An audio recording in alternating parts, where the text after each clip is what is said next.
हाँ बच्चों, आज का अपना topic cycle number 2।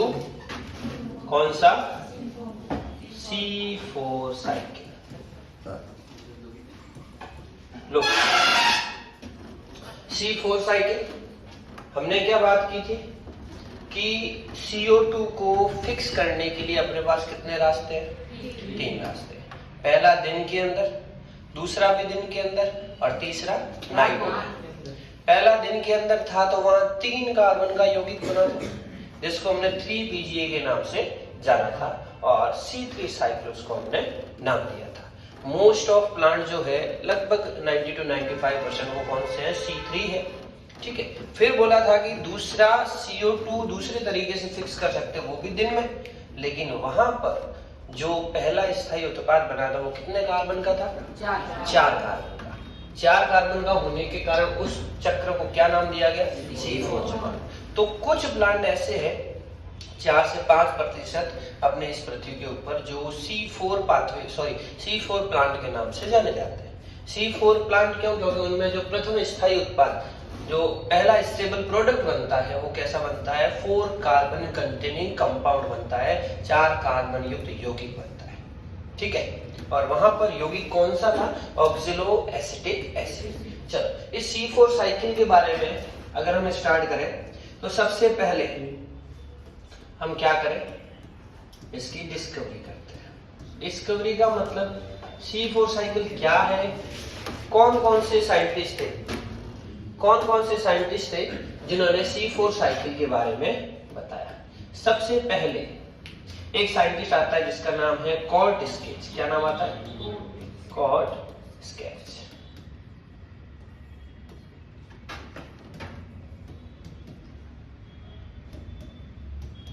Court sketch.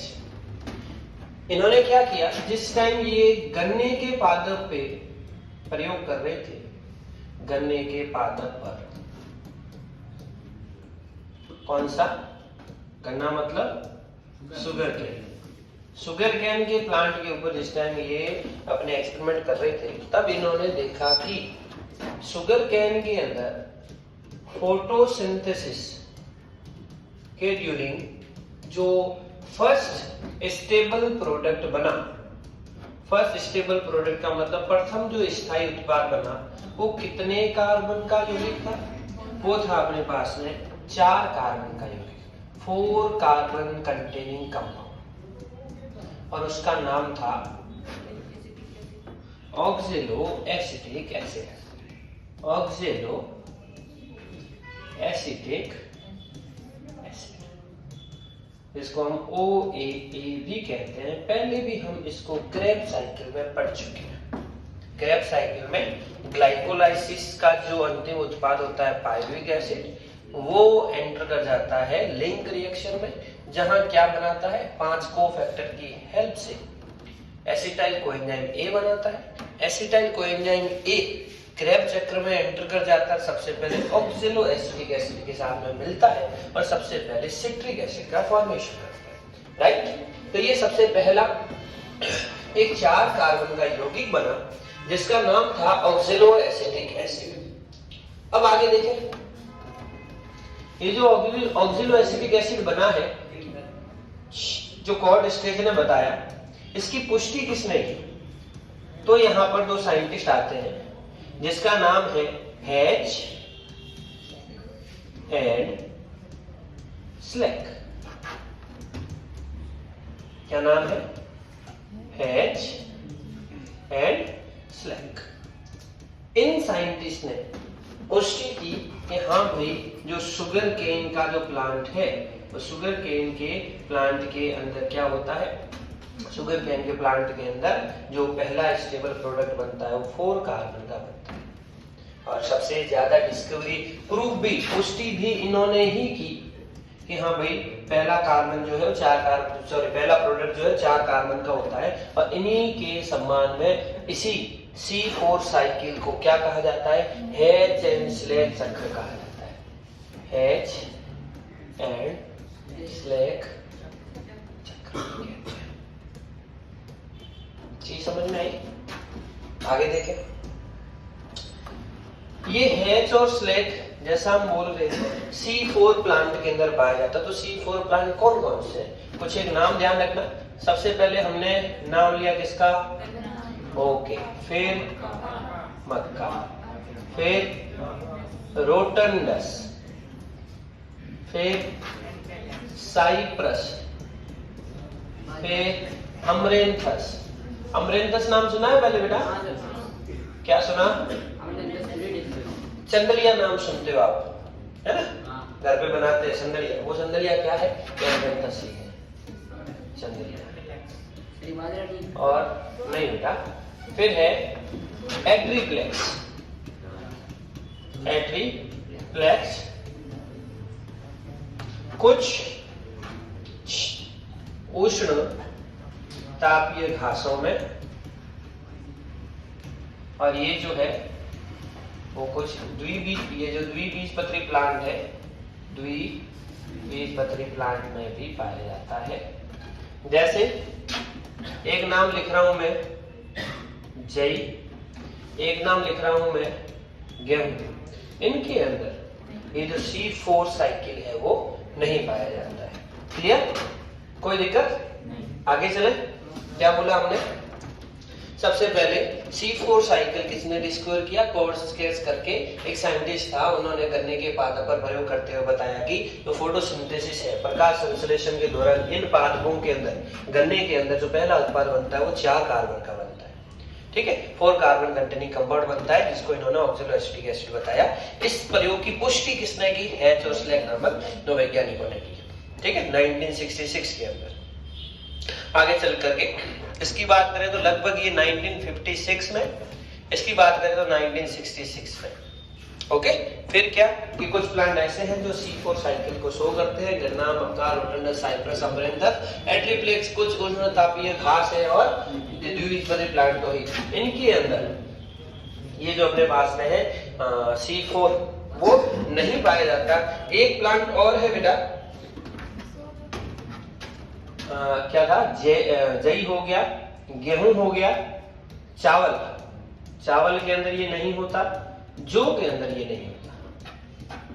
ये चीज आपको ध्यान रखना है। और यहां से सीधा का सीधा क्वेश्चन पुट होता है कि भाई ऑप्शन आ जाए कि C4 पादप है, पिछली बार पूछा भी गया है।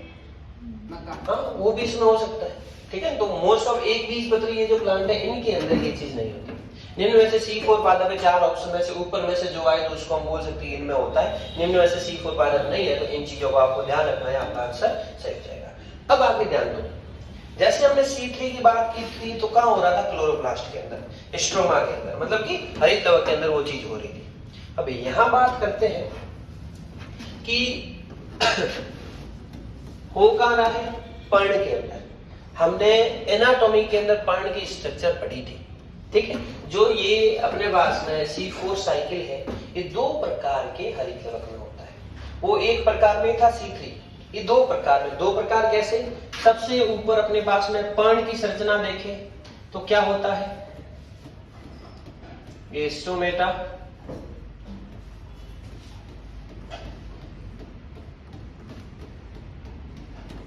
ऊपर जो है अपने पास में क्यूटिकल,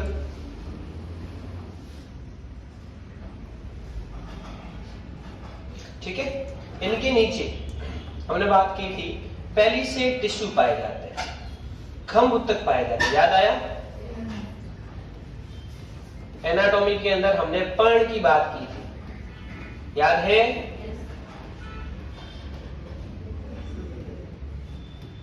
ये स्पंजी तक, सॉरी खंभ तक, खंबे के जैसे दिखते हैं इसलिए इनको हमने खंभ बोला था। ये भी क्लोरोप्लास्ट कंटेन होते हैं, इनमें क्लोरोप्लास्ट होता है।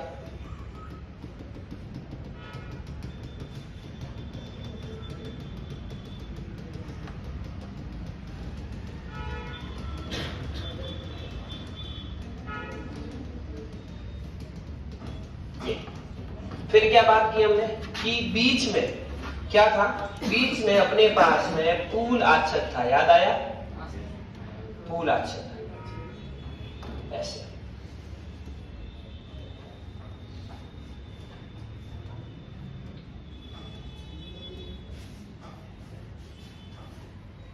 ये पूल आच्छद। पूल आच्छद में अपने पास में दो चीजें थी, एक तो था जाइलम और एक था फ्लोएम। ये यहां बात करें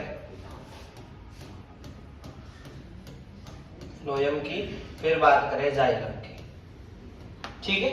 फिर नीचे की तरफ क्या था अपने पास में, वापस इस पेलिसेड की तरह स्पॉन्जी टिश्यू, ऐसे बॉल जैसी स्ट्रक्चर थी।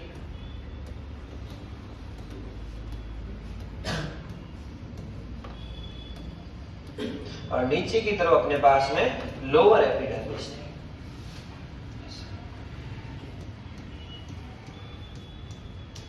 ये लीफ की स्ट्रक्चर हमने पढ़ी थी।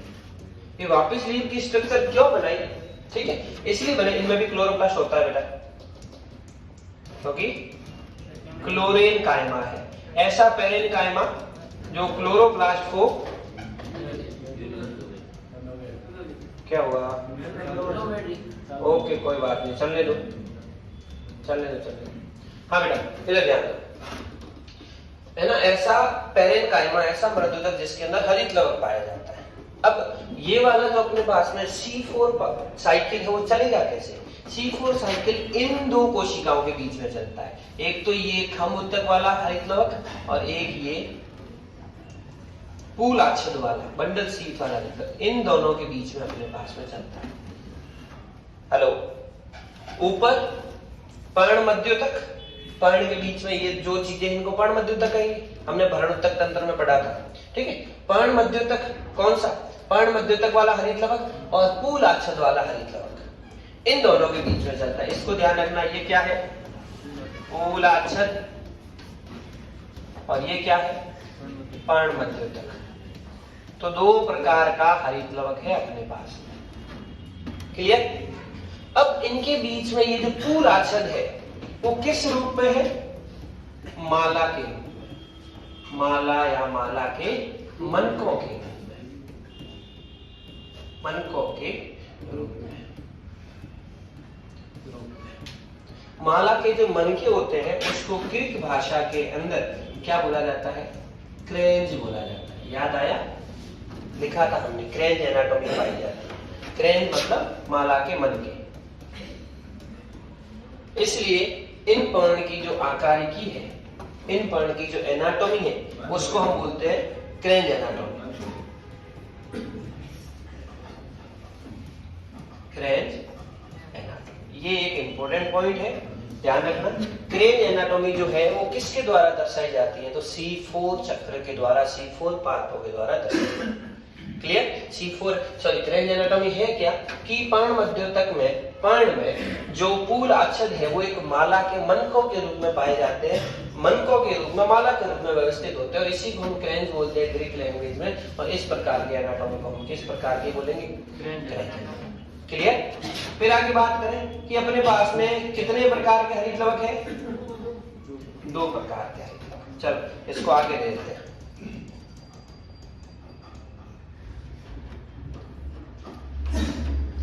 अपने पास में कितने प्रकार के हरित लवक, दो प्रकार के हरित लवक, दो प्रकार के हरित लवक।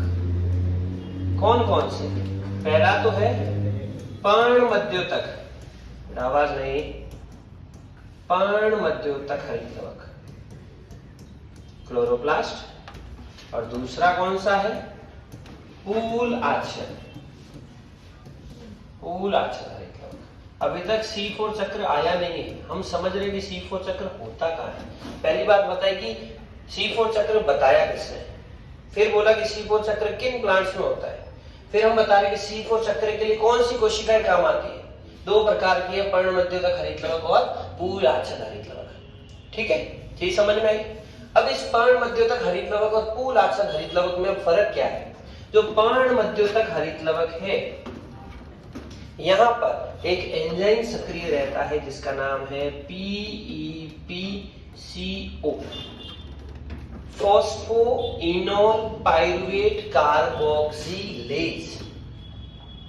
Clear, phosphoenol pyruvate carboxylase. और यहां कौन सक्रिय है, यहां सक्रिय है रूबिस्को, चीज समझ में आई। यहां पर पर्णमध्योतक के अंदर फॉस्फोइनोल पाइरुवेट कार्बोक्सिलेज एंजाइम सक्रिय है। यहां पर अपने पास में मूल आचरण के अंदर कौन है, रूबिस्को। और हमने पढ़ा था, कल ही बताया था कि भले कोई भी चक्र है, कोई भी पाथवा है, कार्बोहाइड्रेट यानी कि शर्करा का निर्माण है वो हमेशा C3 साइकिल से होगा। ठीक है, आगे चलते हैं। अपने पास में अगर बात करें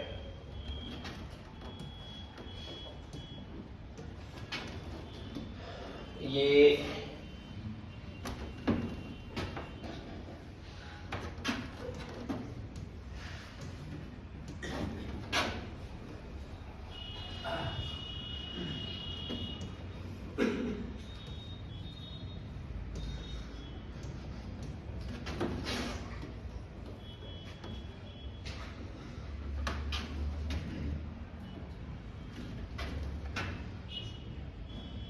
ये देखो बेटा, हम किसकी बात कर रहे हैं, हम कर रहे हैं, ये तो अपने पास में है पर्णमध्योतक, ये अपने पास में है मूलाक्षर, ये दो चीजें।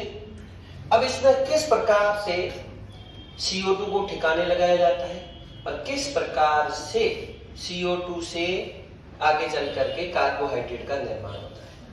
चूंकि इसको हम बोलते हैं पर्णमध्योतक, पर्णमध्योतक हरित लवक, इसको हम बोलते हैं मूल आचरण हरित लवक। सबसे पहले जो अपने पास में CO2 है, उस CO2 को ग्रहण किया जाता है पर्णमध्योतक के द्वारा, और पर्णमध्योतक में रूबिस्को एंजाइम है नहीं, वरना सीधा ही C3 चक्र हो जाता। पर्णमध्योतक में है कौन, PEP, फुल फॉर्म क्या है बेटा, ग्लाइकोलाइसिस में आया था पायरुविक एसिड से पहले, फॉस्फोइनोल पाइरुवेट। ये क्या करता है, इस CO2 को ग्रहण करके पेप्टो enzyme phosphoenol pyruvate carboxylase, PEPCO भी बोला जाता है, PEPKase कार्बोक्सिलेज भी बोला जाता है। इस एंजाइम की उपस्थिति में पहला उत्पाद कौन सा बनाएगा, ऑक्सिलो एसिटिक एसिड। चीज समझ में आई। ये ऑक्सिलो एसिटिक एसिड किसमें कन्वर्ट होता है, मैलिक एसिड। क्लियर। ये मैलिक एसिड इन पादप कोशिकाओं, दो कोशिकाओं को आपस में जोड़ने के लिए बीच में कुछ जीव द्रव्य तंतु पाए जाते हैं, और उन तंतुओं को हमने क्या बोला था, उन तंतु को हमने बोला था जीव द्रव्य तंतु। याद आया। ये मैलिक एसिड जो है वो मूव कर जाता है किसमें, पूलाक्षित कोशिका में, यहां से यहां। पूलाक्षित कोशिका में ये मैलिक एसिड क्या करेगा, ये मैलिक एसिड बदलता है पायरुविक एसिड में। किसमें बदलता है, ये पायरुविक एसिड में कब बदलेगा, जब इस मैलिक एसिड से, ध्यान दो बेटा, ये कितने कार्बन, PEP कितने कार्बन, 3 कार्बन। एक CO2 आया, ऑक्सिलो एसिटिक एसिड कितने कार्बन, 4 कार्बन। मैलिक एसिड कितने कार्बन, 4 कार्बन, 4 कार्बन। ये मैलिक एसिड कितने कार्बन, 4 कार्बन। यहां से पायरुविक एसिड हमने ग्लाइकोलाइसिस में पढ़ा था, कितने कार्बन का, 3 कार्बन। तो एक कार्बन कहां गया, एक कार्बन CO2 के रूप में निकल गया। जैसे CO2 निकल जाती है, ये पायरुविक एसिड बनता है, और ये पायरुविक एसिड वापस कहां मूव कर जाता है, कहां मूव कर जाता है, पर्णमध्योतक कोशिका में। और पर्णमध्योतक कोशिका में ये पायरुविक एसिड क्या बनाता है, कैसे बनाएगा, वहां पढ़ा था PEP फॉस्फोइनोल पाइरुवेट, फॉस्फेट हटाया था, इनोल ग्रुप गया था, पायरुविक एसिड बना था, यानी कि एक ATP वहां पर बना था, 2 ATP बने थे, है ना। फॉस्फेट को हटाया, ADP और इनऑर्गेनिक फॉस्फेट जुड़े और क्या बन गया, ATP बना था। तो यहाँ पर अपने पास में पायरुविक एसिड है, इसको फॉस्फेट चाहिए, तभी क्या बनेगा, फॉस्फोइनोल पाइरुवेट। तो यहाँ क्या होता है, जो ATP है वो फॉस्फेट देता है और क्या बन जाता है, वो फॉस्फेट यहाँ ऐड हो जाता है। क्लियर? चीज समझ में आई? यहां पर हमने एक होता है एटमॉस्फेरिक वायुमंडलीय CO2, वो CO2 फॉस्फोइनोल पायरुवेट द्वारा ग्रहण की जाती है किस एंजाइम की उपस्थिति में? पेप्को एंजाइम की उपस्थिति में। सीधा रूबिस को भी ग्रहण कर सकता था, लेकिन पर्ण मध्योतक में रूबिस को होता नहीं है। C3 की बात की थी तो वहां कार्बन डाइऑक्साइड की सांद्रता ज्यादा थी, यहाँ कार्बन डाइऑक्साइड की सांद्रता कम होगी। अगर सांद्रता ज्यादा होती तो क्या होता? रूबिस को एंजाइम आकर के सीधा ही बढ़ा देता, तो वो C4 चक्र ना होकर के कैसा होता? C3। ऑक्जेलो एसिटिक एसिड बना, इस ऑक्जेलो एसिटिक एसिड से मैलिक एसिड बना, मैलिक एसिड मूव कर गया किसमें? बंडल शीथ सेल्स के अंदर, पूल आक्षर सेल्स के अंदर एक CO2 निकला, उसने क्या बना दिया? पायरिक एसिड बना दिया। पायरिक एसिड वापस मूव कर गया किसमें? पर्ण मध्योतक में, ATP से एक फॉस्फेट लिया और वापस क्या बन गया? Phosphoenol pyruvate. अपना काम क्या था? CO2 को ठिकाने लगा करके ग्लूकोज का फॉर्मेशन करना। ग्लूकोज बना क्या अभी तक? ये जो CO2 है ये एंटर कर जाती है किसमें? ये एंटर कर जाती है बेटा C3 चक्र में। क्यों? क्योंकि यहां पर अपने पास में एक एंजाइम है, इसका नाम है रूबिस्को। RUBP द्वारा ये CO2 ग्रहण कर ली जाती है और C3 चक्र के द्वारा किसका निर्माण करती है? सुक्रोज का। और वो सुक्रोज आगे कहां चला जाता है बेटा? फ्लोएम में।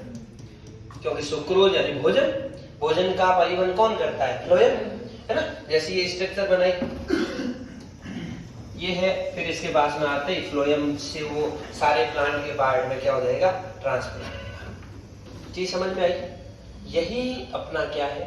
C4 cycle. ध्यान क्या रखना? PEP 1, malic acid sorry ऑक्जेलो acetic acid 2, malic acid 3, pyruvic acid 4।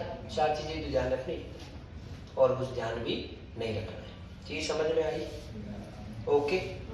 वहां पर CO2 की कंसंट्रेशन ज्यादा थी C3 के अंदर, तो सीधा रूबिस को ने ग्रहण कर लिया था। यहाँ CO2 की कंसंट्रेशन कम है, किसकी तुलना में? C3 की तुलना में। इसलिए पहले कौन ग्रहण करता है? पर्ण मध्योतक सेल में मौजूद फॉस्फोइनोल पायरुवेट ग्रहण करता है। वो फॉस्फोइनोल पायरुवेट कार्बोक्सिलेज एंजाइम की उपस्थिति में ऑक्जेलो एसिटिक एसिड बनाता है और ऑक्जेलो एसिटिक एसिड बनते ही वो मैलिक एसिड में कन्वर्ट हो जाता है। मैलिक एसिड मूव कर जाता है किसमें? बंडल शीथ सेल्स के अंदर। बंडल शीथ सेल्स से CO2 निकल जाती है मैलिक एसिड से, क्या बन जाता है? Pyruvic acid. और पायरुविक एसिड वापस मूव हो जाता है किसमें? पर्ण मध्योतक में। और पर्ण मध्योतक में ये पायरुविक एसिड एक फॉस्फेट को ग्रहण करके PEP बन जाता है। जो CO2 पूल आसद में रिलीज हुई वहां पर कौन है? रूबिस्को एंजाइम मौजूद है। वो रूबिस्को एंजाइम क्या करता है?